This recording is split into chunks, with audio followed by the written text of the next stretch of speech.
한번 저 따라서 해보시겠습니다. 하나님의 걸작품 2를 두 번째 시간을 나누겠습니다. 말씀 나누기 전에 한 가지만 제가 우리 성도님들에게 부탁드리겠습니다. 여러분, 저희 교회가 아멘이 좀 큰 교회 되었으면 좋겠습니다. 그래도 안 하시는 것 좀 봐요. 교회에서는 아멘 하시는 게 맞습니다. 아멘이 하나님 나도 그렇게 동의합니다. 그렇게 될 줄로 믿습니다. 이런 뜻이잖아요. 그래서 장로님 기도하실 때도 아멘, 아멘 하시는 게 바른 거고 잘하시는 겁니다. 그리고 말씀을 들을 때도 아멘, 아멘 할 때 성령이 내 심령 가운데 역사해 주시는 것입니다. 눈치 보고 신앙생활 하지 마십시오. 내가 하나님 앞에서 동의가 되고 또 감동이 되면 아멘, 아멘 하실 때 하나님이 은혜를 주시고 축복해 주시는 것입니다. 아멘은 믿음의 고백입니다. 아멘은 믿음의 표현입니다. 우리 교회가 아멘이 풍성한 교회 될 수 있으시기를 예수님 이름으로 축복합니다. 지금처럼요. 할렐루야. 우리 모두는 한 번뿐인 인생, 일생을 살아갑니다. 그래서 한 번뿐인 우리 인생을 우리 모두는 잘 살아가야 합니다. 우리 성도님들에게 축복해 드리고 싶습니다. 한 번뿐인 인생 잘 사시기를 바랍니다. 행복하게 사시기를 바랍니다. 기쁘고 즐겁게 사시기를 바랍니다. 의미 있고 가치 있게 한 날 한 날 하나님이 선물로 주신 인생을 멋지게 살아가시는 우리 모두가 되시기를 예수님 이름으로 축복합니다. 근데 그런 인생 살아가기 위해서는 우리가 우리 자신에게 끊임없이 던져야 될 질문 두 가지가 있음을 기억하십시오. 나는 누구인가? 끊임없이 질문하셔야 합니다. 또 어떻게 살 것인가? 끊임없이 질문을 던지고 그 질문에 대한 분명한 해답을 가질 때 우리 모두는 건강한 인생, 행복한 삶을 살아갈 수 있는 것입니다. 왜 그런가? 사람은 자기가 인식한 정체성대로 자기 인생을 살아가기 때문에 그렇습니다. 자기 정체성이 분명한 사람은 거기에 걸맞는 삶을 살아가게 되어져 있습니다. 그런 삶을 살기 위해서 고군분투하고요. 그런 삶을 살기 위해서 용기를 내고요. 그런 삶을 살기 위해서 어려움을 견디고 마침내는 그런 삶을 살아내고 승리하는 인생이 될 수 있기 때문에 그렇습니다. 그러므로 우리 모두에게는 꼭 필요한 게 왜곡되거나 삐뚤어진 자기 정체의식 말고 분명한 자기 정체성이 있어야 하는 것이죠. 그래서 저희 교회는 3주째 이런 부분에 대해서 하나님 주시는 성경의 말씀에 귀를 기울이고 있습니다. 지난주일 우리는 에베소서 이 말씀, 똑같은 본문 말씀을 통하여 우리의 정체성에 대해서 배웠습니다. 여러분, 성경 말씀 중에서 우리가 지금 나누고 있는 에베소서 이 부분 말씀을 가만히 보면 우리의 정체성을 확립시켜 주는 대단히 중요한 말씀입니다. 그러나 그 중에서 그 절정을 이루는 것이 에베소서 2장에 함께 나누고 있는 이 말씀입니다. 여러분, 화면에 오늘 본문 말씀을 같이 한번 고백해 보겠습니다. 시작. 우리는 그가 만드신 바라 그리스도 예수 안에서 선한 일을 위하여 지으심을 받은 자니 이 일은 하나님이 전에 예비하사 우리로 그 가운데서 행하게 하려 하심이니라. 아멘. 할렐루야. 성경은 우리의 정체성을 분명하게 선포하고 있습니다. 우리의 정체성을 우리를 만드신 하나님 안에서 내가 누구인가 어떻게 살아야 될 것인가를 찾아야지 바르게 찾아갈 수 있는데 우리의 정체성이 뭔가? 우리는 그의 만드신 바다라고 우리의 정체성을 선언하고 있습니다. 우리는 하나님이 만드신 바다. 우리의 정체성을 성경이 그렇게 얘기한다는 것이죠. 그런데 만들다라는 단어의 원어의 의미가 작품을 뜻하는 포이에마라는 단어를 쓰고 있다고 말씀드렸고 이것은 영어의 시와 같은 어원을 사용하고 있다고 말씀을 드렸습니다.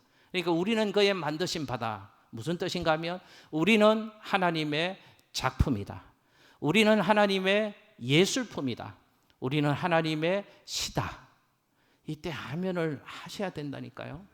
다시 해볼게요. 감격스러운 말이잖아요. 나를 하나님이 만드셨는데 내가 하나님의 걸작품이다. 아멘. 나는 하나님의 예술품이다. 아멘. 나는 하나님의 시다. 아멘. 이렇게 되셔야 된다니까요. 다시 한번 해볼게요. 우리는 하나님의 걸작품입니다. 우리는 하나님의 예술품입니다. 우리는 하나님의 시입니다. 이렇게 하셔야 된다니까요. 남이 아멘 안 하는데 신경 쓰지 마시라니까요. 남 보고 신앙생활 합니까? 하나님 앞에서 내 신앙의 삶을 살아가는 것이죠. 여러분, 우리는 하나님의 예술품이고 하나님의 걸작품이고 하나님이 심혈을 기울여 쓰신 시다 하는 것을 에베소서에서 내가 누구인가 우리에게 말씀하고 있습니다. 내가 하나님의 그런 작품이라면 나는 하나님의 작품답게 살아야 된다. 하나님의 의도대로 살아야 된다라고 우리의 정체성, 우리가 어떻게 살 것인가를 교훈해 주면서 구체적으로 어떻게 사는 것이 작품답게 사는 것인가, 내 남은 인생을, 하나님이 선물로 주신 내 인생을 나는 어떻게 살 것인가, 하나님이 주시는 교훈의 말씀으로 지난주일 첫 번째를 나누었습니다. 믿음으로 사는 인생이 되어야 한다라고 지난주일 말씀을 나누었습니다. 여러분 한번 저 따라서 해보실게요. 믿음으로 사는 작품 인생. 할렐루야. 우리가 하나님 만드신 걸작품의 인생이라면 작품답게 살아야 된다는 것이죠. 그게 어떻게 사는 것인가? 믿음으로 살아야 된다. 그럼 왜 믿음으로 살아야 되는가? 에베소서 2장 8절 말씀을 화면에서 같이 한번 읽겠습니다. 시작. 너희는 그 은혜에 의하여 믿음으로 말미암아 구원을 받았으니 이것은 너희에게서 난 것이 아니요 하나님의 선물이라. 아멘. 할렐루야. 자, 보십시오. 우리가 하나님 만드신 바라 하나님의 걸작품이다. 나는 하나님의 예술품이다. 내가 이런데 나는 하나님의 시다. 왜 내가 하나님의 걸작품인가? 나는 하나님에 의해서 예수를 믿고 구원받은 존재가 되었으니 나는 하나님의 걸작품이다. 나는 하나님의 예술품이다. 나는 하나님의 시다라고 우리의 정체성을 성경은 분명하게 선언하고 있습니다. 구원이 그만큼 대단하다는 것이죠. 구원이 그만큼 중요하다는 것이죠. 여러분 다시 한번 구원의 의미를 우리 정돈하십시오. 구원을 저도 신학책을 보면 너무 어렵습니다. 복잡하게 써놨어요. 저도 이해가 안 됩니다. 근데 구원을 이렇게 두 가지로 좀 이해하시면 좋을 듯 싶습니다. 구원을 첫 번째는 건진다라는 의미가 있고 또 하나는 하나님과 나와의 관계 변화의 의미로 이해하시면 좋겠습니다. 건진다는 뜻이죠. 구원받았다 그 말은 예수를 믿고 건진받았다는 것입니다. 뭘로부터요? 죄로부터 건진받았다는 것입니다. 죄의 삭신, 심판과 죽음과 영원한 지옥 형벌로부터 예수님을 믿고 죄의 문제를 해결해서 내가 그 모든 것으로부터 건진받게 되었다는 것을 예수를 믿고 구원받았다, 하나님의 작품이 되었다라고 설명을 하는 것입니다. 그리고 구원의 의미가 관계의 변화입니다. 내가 예수를 믿기 전 내 죄를 대신해서 죽으신 예수님을 믿음으로 죄의 문제가 해결되어졌는데 그 예수를 믿기 전에는 죄가 그대로 있으니 하나님과 나와의 관계는 거룩하신 하나님과 원수된 관계였다 그 말입니다. 하나님과 원수된 관계에 있으니 하나님 사랑을 알 수도 없고 하나님 사랑을 받을 수도 없고 하나님 계신 천국에도 갈 수가 없었던 것입니다. 그런데 예수를 믿음으로 내 죄를 대신해서 십자가에서 죽으신 예수를 믿음으로 내 죄의 문제가 해결되어졌습니다. 그래서 하나님과 나와의 관계가 원수된 관계에서 하나님과 나와의 관계가 자녀와 아버지의 관계로 변화된 것입니다. 그래서 하나님 주시는 사랑을 이 땅에서도 누리고 영원한 생명의 복을 저 천국에서도 살아갈 수 있게 된 것입니다. 내가 예수를 믿고 구원받게 되었으므로 나는 하나님의 작품이 되었다. 하나님의 예술품이 되었다. 하나님의 시가 되었다 하는 것입니다. 그런데 그 구원을 에베소 2장 8절 말씀에 이렇게 설명합니다. 어떻게 받게 되었는가를 너희가 그 은혜에 의하여 믿음으로 말미암아 구원을 받았다라고 우리가 구원받은 사실을 설명하고 있습니다. 그러니까 우리가 구원받은 것은 은혜로 받았다는 것입니다. 내가 뭘 잘해서 내가 무엇을 해서 그것 보시고 하나님이 구원을 받게 해주신 것이 아니고 전적인 하나님의 은혜로 구원을 받았다. 그러므로 우리는 어떻게 살아야 되는가? 믿음으로 살아야 된다. 하나님의 뜻대로 살아야 된다라고 성경은 우리에게 말씀하고 있습니다. 보십시오. 이제 믿음으로 살아야 됩니다. 믿음으로 산다는 것은 그리스도 안에서 산다는 것입니다. 그리스도 안에서 산다는 것은 우리의 말과 우리의 행함과 우리의 모든 삶이 예수 그리스도 안에서 행해지는 삶을 이제 우리는 살아가야 된다 하는 것입니다. 하나님의 은혜로 예수를 믿고 구원받은 하나님의 걸작품이 되었다면 예수 믿기 전 예수님 밖에 있을 때 구원받기 전에 그런 삶을 이제는 계속적으로 답습하는 인생이 되어서는 안 된다는 것입니다. 예수를 믿기 전, 구원받기 전, 그리스도 밖에 있기 전에 우리의 삶을 성경적으로 한 단어로 표현하면 하나님을 두려워하지 않는 삶을 이전에는 살았습니다. 그랬잖아요. 하나님을 의식하지 않고 살았잖아요. 하나님을 두려워하지 않고 살았잖아요. 그래서 세상 따라 살고 내 육체의 욕심 따라 살고 마귀의 종로들 하며 살았다는 것입니다. 하나님을 두려워하지 않으니까 함부로 말했습니다. 하나님을 두려워하지 않으니까 함부로 행하는 삶을 살았다는 것입니다. 그런데 이제는 달라야 한다는 것이죠. 예수를 믿고 구원받고 하나님의 작품이 되었다면 이제 어떻게 살아야 되는가? 믿음으로 살아야 된다는 것입니다. 예수님 안에서 살아야 합니다. 하나님을 경외하며 살아야 합니다. 이때도 아멘 하셔야 된다니까요. 여러분 믿음으로 사시기를 바랍니다.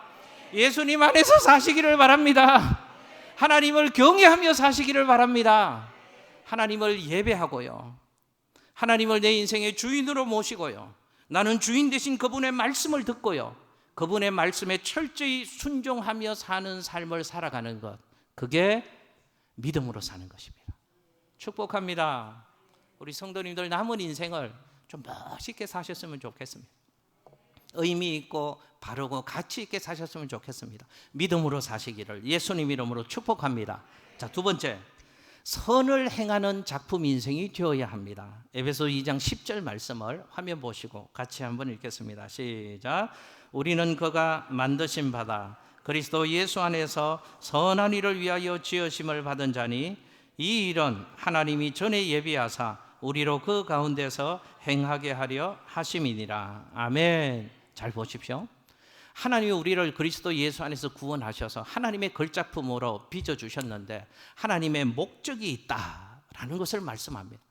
우리는 부름받은 목적대로 살아가야 될 존재가 되었는데 그 목적이 뭔가를 알아야죠. 에베소 2장 10절 말씀을 다시 한번 띄워주십시오. 그리스도 예수 안에서 뭘 위하여? 그리스도 예수 안에서 선한 일을 행하는 인생 되도록 하시기 위해서 우리를 예수 믿게 하셨다는 것입니다.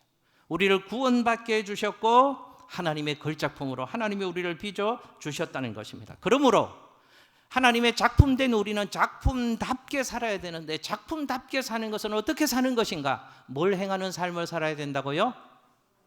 할렐루야.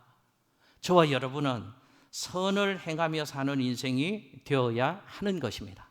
보십시오. 우리가 구원을 받기 위해서 저와 여러분이 한 것은 아무것도 없습니다. 오직 하나님의 은혜로 된 것이다. 우리가 구원받은 이유, 구원받은 사실을 성경은 그렇게 말씀하고 있습니다. 그런데 하나님이 나를 은혜로 예수를 믿고 구원받게 해주셨고 하나님의 걸작품으로 만들어 주셨는데 왜 그렇게 하셨는가? 목적이 있다는 것입니다. 뭘 하도록 하기 위해서요? 선한 일을 행하는 삶을 살도록 하시기 위해서 하나님이 저와 여러분을 은혜로 그리스도 예수 안에서 불러주시고 예수를 믿고 구원받게 해주신 줄로 믿습니다. 그러니까 이런 얘기입니다. 행함은 구원의 조건이나 수단은 아닙니다. 그러나 우리가 구원받은 결과, 구원받은 증거가 있어야 되는데 그것은 우리의 행함이 되어야 한다 라는 사실을 성경은 우리에게 말씀하고 있는 것입니다. 우리가 진실로 예수를 믿고 구원받았다면, 내가 진짜 믿음이 있다면, 내가 진짜 예수쟁이라면, 내가 하나님의 작품이 되었다면 우리에게는 마땅히 따라오는 결과가 있어야 된다는 것입니다. 뭘 행하는 인생이 되어야 된다고요? 선을 행하는 인생이 우리 믿음의 결과, 작품으로 열매가 맺어져야 한다는 것입니다. 우리 신앙생활에서 늘 입버릇처럼 강조하는 게 있습니다. 뭘 강조합니까? 믿음을 강조합니다. 믿습니다. 막 된발음 내고 침태면 믿음 좋은 것처럼 여겨지잖아요. 믿습니다. 믿음을 강조하고 오직 믿음을 강조합니다. 그러다 보니까 상대적으로 무시되고 등한시되는 게 있습니다. 행함이 중요한데 행함이 무시되고 업신여기는 경향이 있습니다. 잘 정돈하십시오. 분명히 구원은 뭘로 받습니까? 믿음입니까? 행함입니까? 구원은 믿음으로 받습니다. 우리가 행함으로 어떤 행함으로도 받을 수 없으니까 하나님이 믿음을 선물로 주시고 은혜로 믿음으로 구원을 받게 하시는 것이죠. 구원은 분명히 믿음으로 얻었습니다.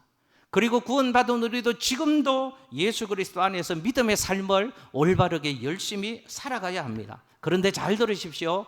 믿음의 삶이 지향하여서 만들어내는 모든 결과물이 있어야 되는데 그것은 선한 일이어야 된다 하는 것입니다.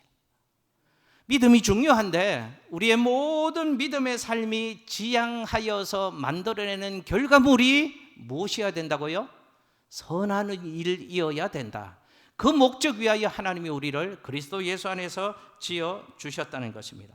그리스도 밖에 있을 때 구원받기 전에 하나님의 걸작품이 되기 전에는 악한 일들만 했잖아요. 세상 풍조를 따르고 마귀의 종로를 하며 살고 육체의 종로를 하며 살았습니다. 그런데 구원을 받고 난 이후에 하나님이 걸작품이 된 이후에 우리의 삶은 좀 달라야 된다는 것입니다.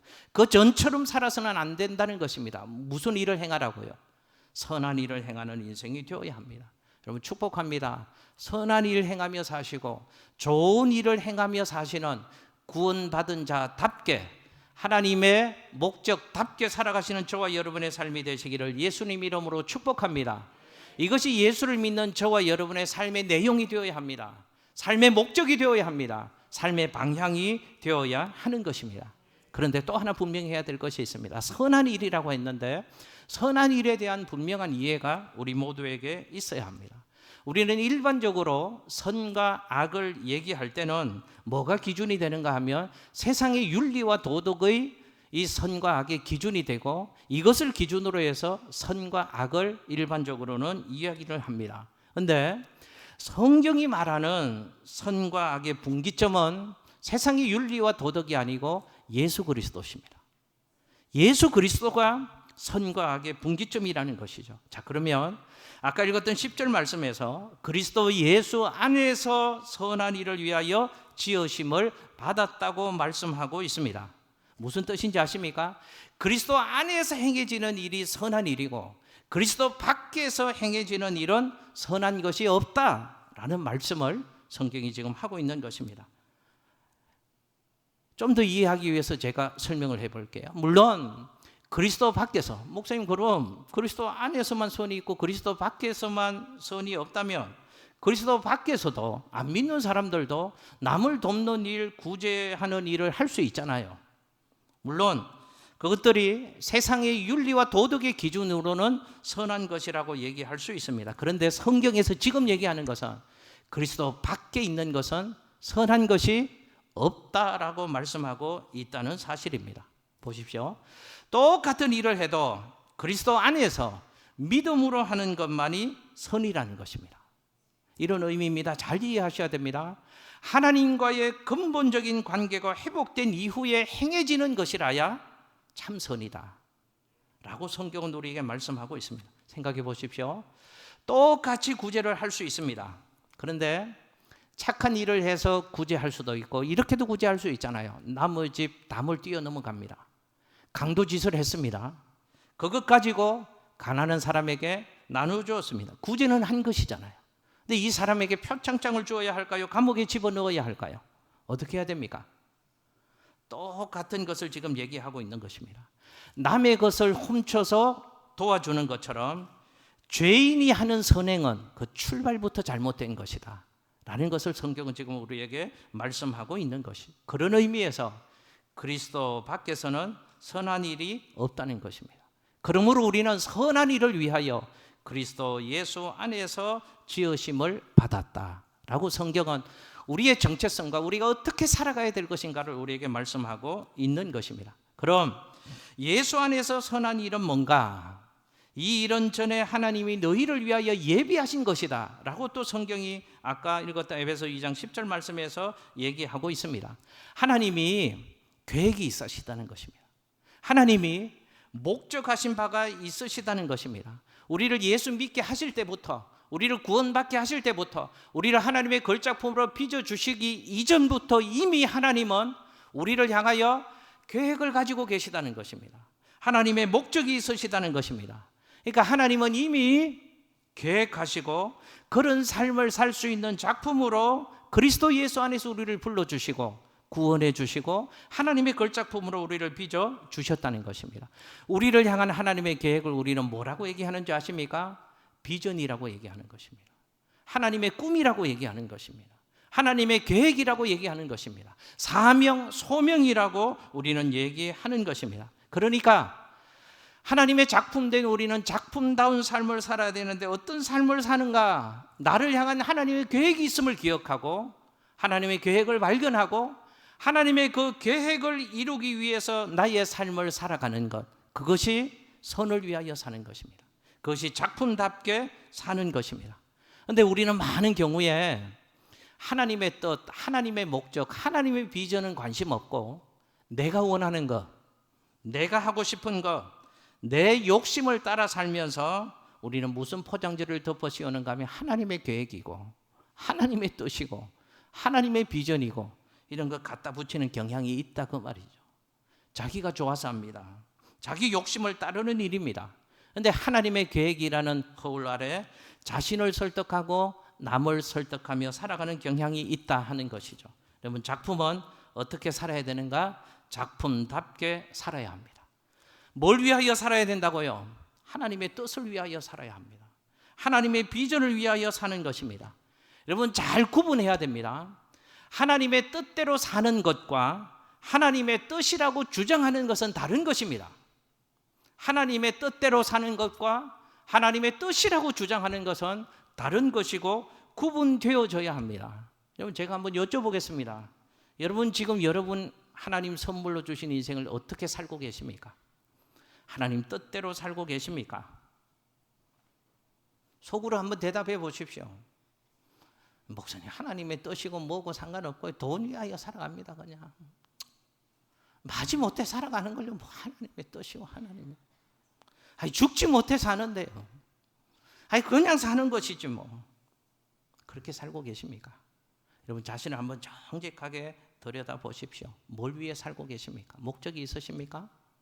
하나님 비전 위하여 사십니까? 자신의 욕망을 위하여 살아가십니까? 믿음이 있으니까 하나님 뜻은 구하려고 하시겠죠. 근데 진짜 하나님의 뜻이냐 그 말입니다. 자신의 욕망이냐 그 말입니다. 어떤 길을 열심히 달려가도 하나님이 원하지 않는 길이라면 그 길은 내가 원해서 가는 길입니다. 그 길은 하나님과 상관없는 길입니다. 어떻게 해야 됩니까? 그때는 빨리 돌이켜야 합니다. 많은 것을 이룰 수 있습니다. 사람들이 박수 쳐주고 칭찬할 수 있습니다. 그런데 그것이 하나님 보시기에 아무것도 아니라면 허무한 일입니다. 땅에서는 자랑할 것이 많은 인생이라도 하나님 앞에 가는 그때가 있잖아요. 천국문에서는 그때가 있잖아요. 그때는 아무것도 하나님 앞에서 쌓아놓은 것이 없는 빈털터리 인생으로, 부끄러운 모습으로, 하나님 앞에 후회하는 모습으로 설 수 있다 하는 것입니다. 그러므로 하나님의 작품답게 살기 위해서는 구분할 줄 알아야 됩니다. 이것이 하나님의 비전인가, 내 욕망인가, 뭘 기준이 되어서, 뭐가 거울이 되어서 이거를 구분할 수 있게 되어지는가 하면 하나님의 말씀입니다.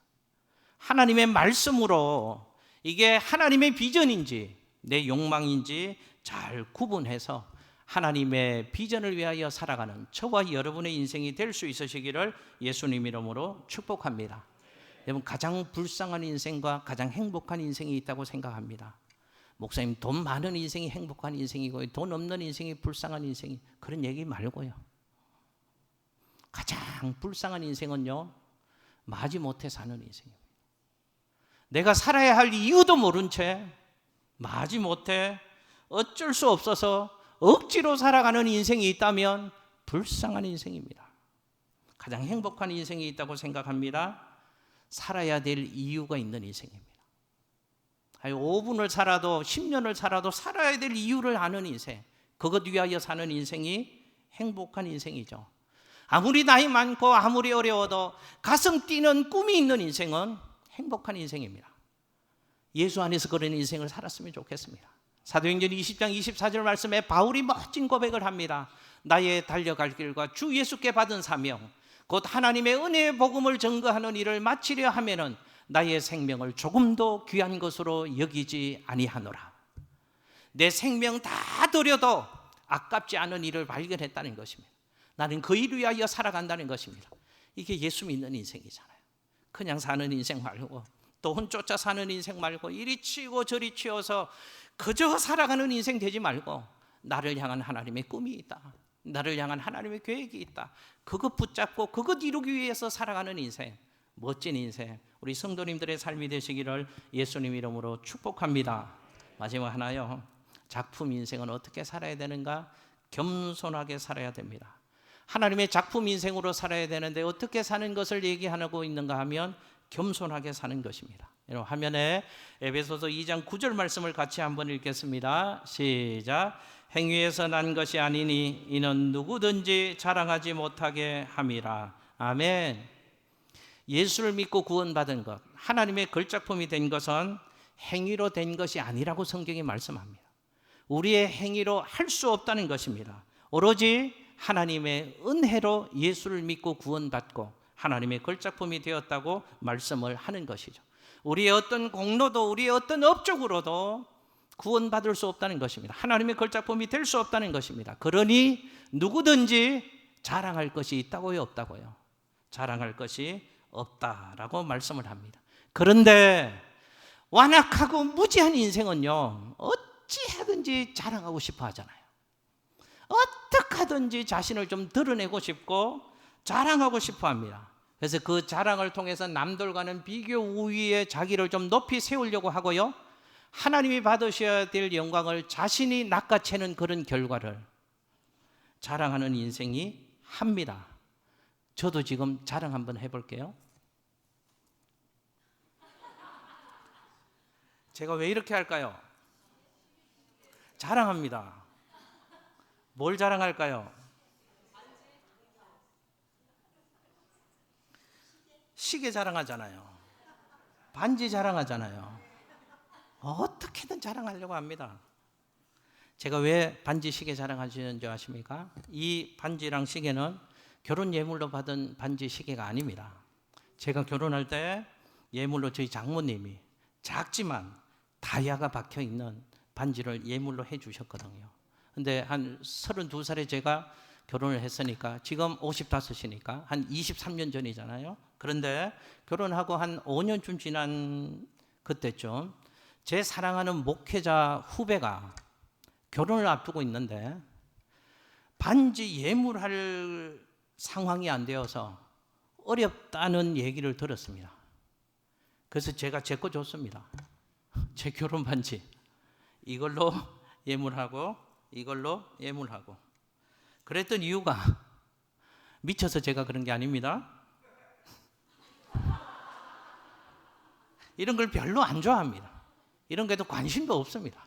그래서 늘 모셔두었던 거, 어려운 상황에 있는 사랑하는 목회자니 안타까우니 도와주면 좋겠다 해서 제 거는 신랑한테 줬고요, 저희 집사람도 또 똑같이 그랬습니다. 내 거는 신부 줄게. 그렇게 해서 결혼하고 한 5년쯤 지나고 나서 그렇게 다 없애버렸습니다. 그러고 나서 잘 살았습니다. 그런데 시간이 지나면서 한 몇 년 전에 결혼 20주년이 되었거든요. 근데 무슨 마음이 드는가 하면 내가 그때 왜 그랬을까? 이거 평생을 살면서 가장 소중한 건데 아무리 그래도 그렇지 이걸 주는 사람이 어디 있냐 하는 좀 미안한 마음이 들었습니다. 그러던 차에 20주년 될 때 여기 발산역 있는데 NC백화점 있잖아요. 1층에 결혼 20주년 쇼핑을 갔습니다. 저희 집사람과 쇼핑을 갔다가 1층에 보니까 커플링 파는 데가 있더라고요. 그래서 그쪽에서 저희 집사람이 우리 커플링 하나 하자 이러더라고요. 커플링도 아니고 결혼 반지도 아니고 반지를 하나 하는데 이제 한 20년 넘게 살다 보니까 목회하면서 어려운 일도 지나고 건강에 어려움도 있었고 그 일들 다 겪으면서 깨달아지는 게 끝까지 함께 해줄 수 있는 전우는 우리 두 사람밖에 없다. 우리는 전우다. 끝까지 살아남아야 될 전우다. 그러니 우리는 결혼 반지도 아니고 커플 반지도 아니고 우정 반지 하자. 우정 반지를 하기로 해서 거기서 사는 커플 반지 중에서 제일 좋은 거는 또 비싸더라고. 한 중급 정도로 해서 그때 저희 아내가 선물해 준 반지가 이 반지입니다. 그래서 이 반지는 제가 아까워서 또 매번은 못 끼고요. 가만히 보시면 주일에만 끼는 소중한 반지입니다. 이 시계요. 또 자랑 한번 해볼게요. 이 시계도 그 이후에 제주도를 놀러 갔다가 면세점이 있잖아요, 제주도에. 면세점에 가서 시계가 쭉 있는 데서 저희 집사람이 저를 불러더라고요. 선물 하나 해주겠답니다. 그래서 뭔 선물 했더니 시계 그렇게 해서 없어졌으니 시계를 선물하고 싶다는 거예요. 그래서 이 시계를 선물 받았습니다. 그래서 제가 틈나면 이렇게 하잖아요. 보십시오. 어떻게든지 자랑하려고 하는 게 인간의 마음입니다. 저는 이 시계 반지 자랑하는 게 아니고 사실은 누구 자랑한 것입니까? 제 아내 자랑한 겁니다. 아시려나 모르겠어요. 목사님들 모임에 가면 저는 요새 틈만 나면 자랑하려고 합니다. 무슨 자랑하려고 할까요? 우리 장로님들 자랑. 저런 장로님들 없다. 또 우리 권사님들 자랑. 우리 교회 자랑. 잘 모르고 있더라고요. 우리 교회를 오해하고 있더라고요. 그래서 제가 잘 설명해주고 자랑해 줍니다. 그러니까 요즘 그런 교회가 있냐고, 대단한 교회라고. 그 정도를 가지고요 뭐 이렇게 합니다. 여러분 보십시오. 자랑하고 싶어하는 게 우리 본성인데 하나님의 작품이 되었다면 나를 위해서 그렇게 자랑하고 내 영광 드러내서는 안 된다고. 늘 겸손하게 하나님 영광 돌리는 삶을 살아야 된다. 왜 자랑하면 안 될까요? 모든 것이 은혜이니까요.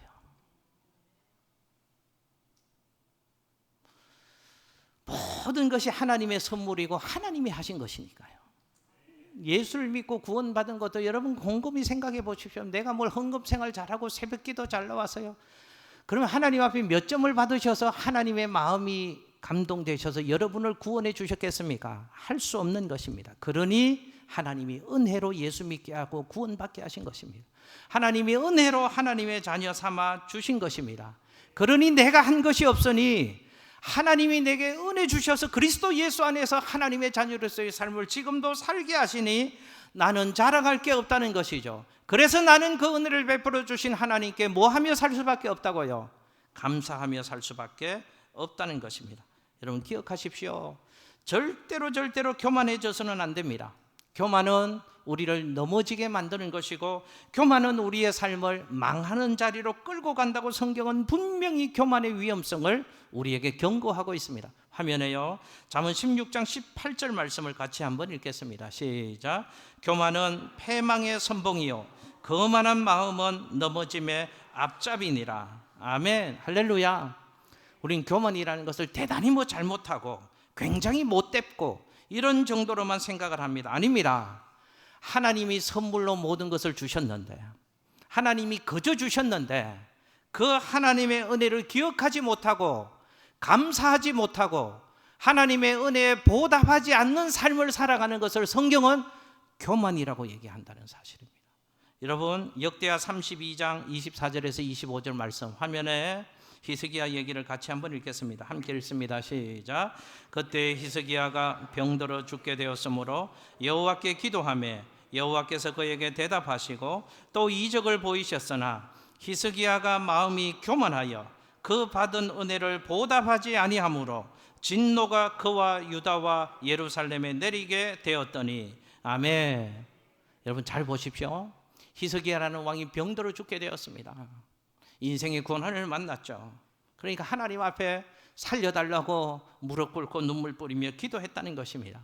하나님이 그를 불쌍히 여기셨습니다. 그에게 긍휼과 자비를 베풀어 주셔서 기적과 이적을 베풀어 주셔서 성경에 보니까 히스기야의 생명을 15년 동안이나 하나님이 연장시켜 주시는 은혜를 하나님이 베풀어 주셨습니다.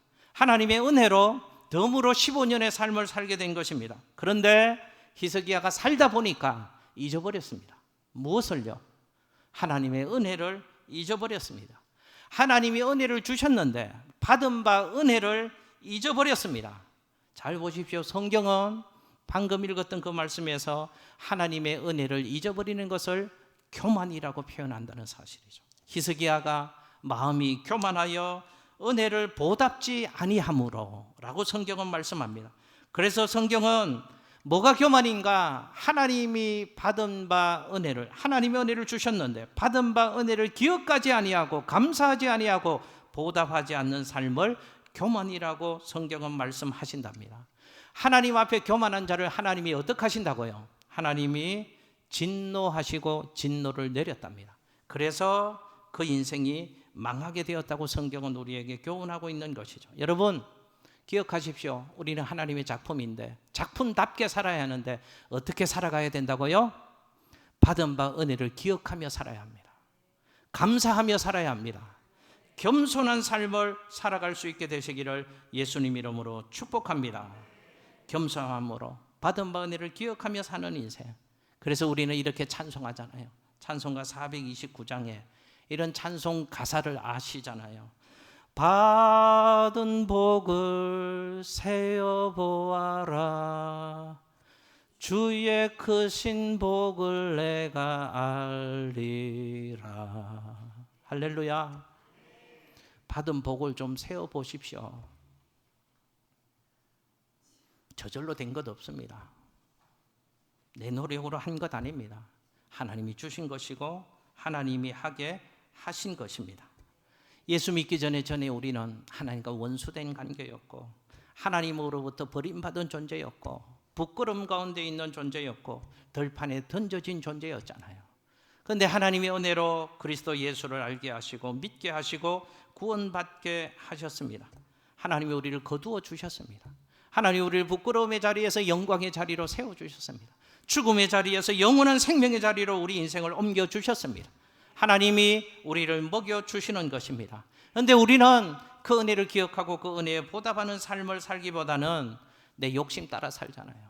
내 편한 대로 살잖아요. 내 자존심 따라 살잖아요. 내 뜻대로 살잖아요. 예수 믿고 구원받은 하나님의 그 작품은 그렇게 살아서는 안 된다는 것입니다. 내게 주신 은혜를 기억하고 그 은혜에 감사하며 하나님 영광 위하여 살아가는 우리 모두의 삶이 될 수 있기를 예수님 이름으로 축복합니다. 휴가 기간 전부터 제가 읽는 책 하나가 있습니다. 지금 변하지 않으면 내일은 없다라는 책입니다. 이 책은 목사님이 쓰신 책인데요. 한국 교회에 큰 영향력을 발휘하는 분당 쪽에서 목회하는 교회 목사님이십니다. 이 교회에서 1만 성도 파송 운동을 하고 자기 교회 성도들을 29개 교회로 분리 개척하면서 목회를 하시는 목사님이십니다. 이 목사님이 그 이후에 교회의 심각성을 느꼈답니다. 교인들이 다 좋은 교인들 빠져나가니까 교회에 위기가 온 것이죠. 그러면서 고민을 했답니다. 우리 교회 어떻게 할까? 제가 이 책을 읽으면서 이 목사님의 고민이 제 고민이거든요.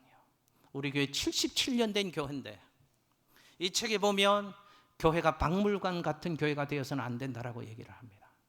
그냥 흘러가는 대로 목회하면 흘러가는 대로 신앙생활하면 성도도 박물관 같은 성도가 되고 교회도 박물관 같은 교회가 될 수밖에 없다는 것입니다. 흘러가는 대로 신앙생활하지 말고 편하게 신앙생활하지 말고 세상 쫓아 신앙생활하지 말고 하나님이 원하시는 신앙생활, 하나님이 기뻐하시는 교회, 그런 목회하기 위해서 고민한 내용이 이 책에 담겨져 있더라고요. 이 책을 읽으면서 저도 많은 해답을 얻습니다. 저도 많이 공감이 됩니다. 여러분 축복합니다. 편하게 신앙생활하지 마십시오. 편하게 교회 생활하지 마십시오. 그 잘하는 거 아닙니다.